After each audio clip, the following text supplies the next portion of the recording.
मध्य प्रदेश के एनसीसी प्रमुख श्री बख्शी का हुआ रीवा आगमन। रीवा टीआरएस कॉलेज में आयोजित हुआ एनसीसी के प्रतिभाशाली छात्रों का सम्मान कार्यक्रम में श्री बख्शी ने बताया कि हर साल एनसीसी के कैंप होते हैं। रीवा से पंकज शुक्ला की रिपोर्ट।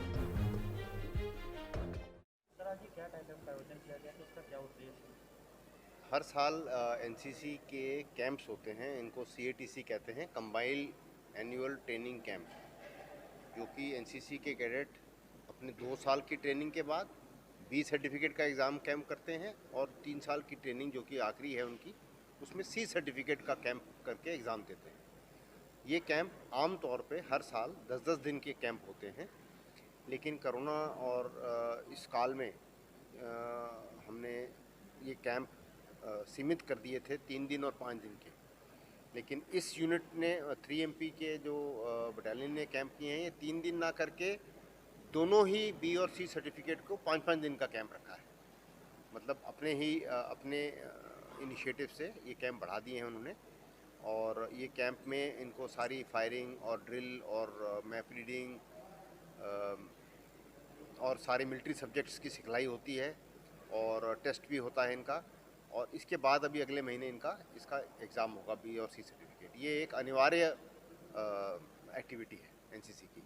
तो एनसीसी में बच्चे कैसे हैं, इसके लिए रुचि कैसे बढ़े, क्या कैसे बच्चों को प्रेरित करें? एनसीसी, जैसे मैंने अभी जब कैडेटों को संबोधित कर रहा था,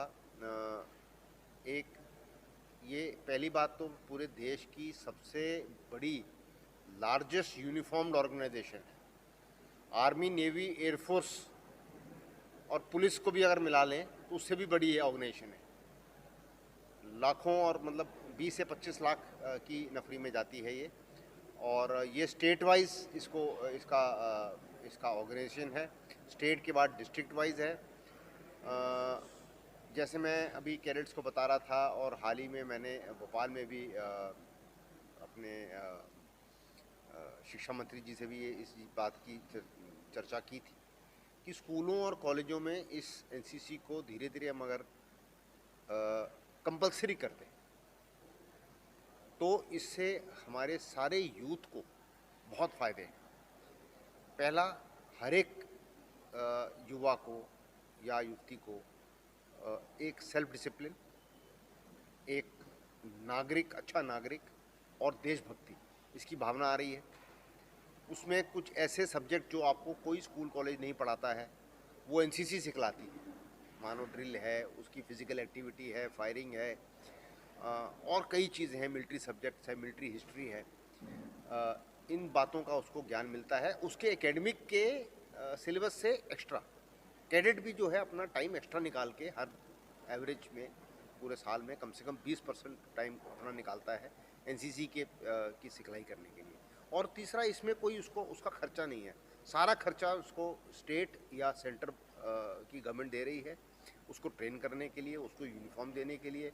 हम सबको जो यहाँ पर हम लोग पोस्टेड हैं, आर्मी के स्टाफ और जो सिविल के एएनओज हैं, इन सब की सैलरी भी गवर्नमेंट दे रही है। कैडेट से कुछ नहीं लिया जाता है। उसका मतलब कि उसको तो सिर्फ फ्री ऑफ कॉस्ट एक अच्छा इंसान, अच्छी पर्सनैलिटी डेवलपमेंट में उसको योगदान मिल रहा है।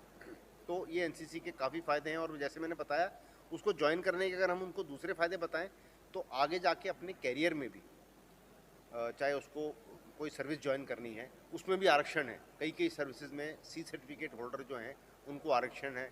रिटन एग्ज़ाम की छूट है।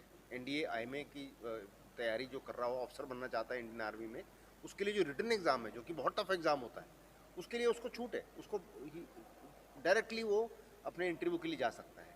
तो इस टाइप के फ़ायदे जो हैं एनसीसी के काफ़ी हैं।